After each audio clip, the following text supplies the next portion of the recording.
పడ్డాయి. ఆత్మ సంబంధమైనటువంటి నేత్రాలు మూయబడ్డాయి.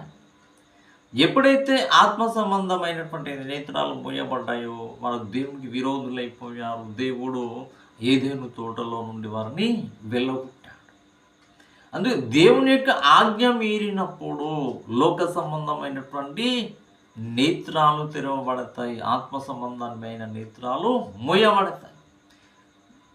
ఆత్మ సంబంధమైనటువంటి నేత్రాలు మూయబడినప్పుడు దేవుని జ్ఞానము దొరకదు, దేవుని యొక్క మహిమ దొరకదు, దేవుని యొక్క సన్నిధి దొరకదు, దేవుని యొక్క ఉన్నతమైనటువంటి బహుమానం నీకు దొరకదు, దేవుని యొక్క రాజ్యము దొరకదు, రాజ్య మార్గము నీకు దొరకదు.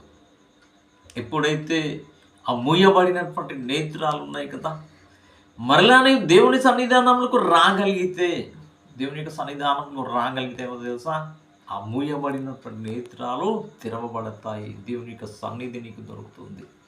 అందుకే యుగ సంబంధమైనటువంటి దేవత ఏం చేస్తుంది సార్, నేను లోక సంబంధమైనటువంటి దేవతను చేస్తుంది, లోక సంబంధమైనటువంటి దేవుణ్ణి చేస్తుంది. లోకములో ఉన్నటువంటి దేవతలందరూ అలాగూ వచ్చిన వారే, అలా నేను చేయగలుగుతుంది, కానీ దేవుని రాజ్యం ఇవ్వలేదు, దేవుని యొక్క ఉన్నతమైనటువంటి శాశ్వతమైనటువంటి జీవనాన్ని నీకు ఇవ్వలేదు. అందుకే అపవాది ఆదాము అవ్వలను మనోనేత్రములను ఏం చేసింది, మూసివేసింది. లోక సంబంధమైనటువంటి నేత్రాలను తెరుస్తుంది. అందుకే లోక సంబంధులైపోయారు ఆదాము అవ్వలు. అంతవరకు ఆత్మ సంబంధులు ఏమయ్యారు, లోక సంబంధులు.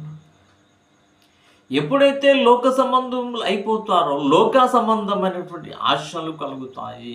లోకముల్లో లోక సంబంధమైనటువంటి ఆశలు,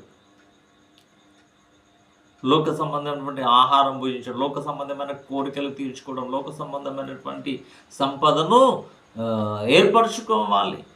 లోకానుసారమైనటువంటి మోసపూరితమైనటువంటి కక్షపూరితమైనటువంటి లోక సంబంధమైనటువంటి అన్నీ చేయడానికి ఆసక్తి చూపుతారు. ఎందుకు తెలుసా, లోక సంబంధమైన నేత్రాలు తెరవబడ్డాయి. అందుకే లోక సంబంధులందరూ కూడా మళ్ళీ ఏం చేయాలో తెలుసా, దేవుని యొక్క ఆత్మ ద్వారా మళ్ళీ ఆ నేత్రాలను మోసుకోవాలి. లోక సంబంధమైనటువంటి నేత్రాలు మూయబడి ఆత్మ సంబంధమైన నేత్రాలు ఎప్పుడు తెరుచుకుంటాయో అప్పుడు దేవుని జ్ఞానము నీకు వస్తుంది, దేవుని యొక్క మహిమ నీకు వస్తుంది, దేవుని యొక్క రక్షణ నీకు వస్తుంది.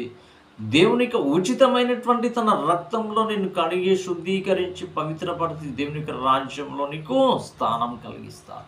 అందుకే దేవుని యొక్క రాజ్యం నీకు కావాలి అంటే నీ ఆత్మ నేత్రాలు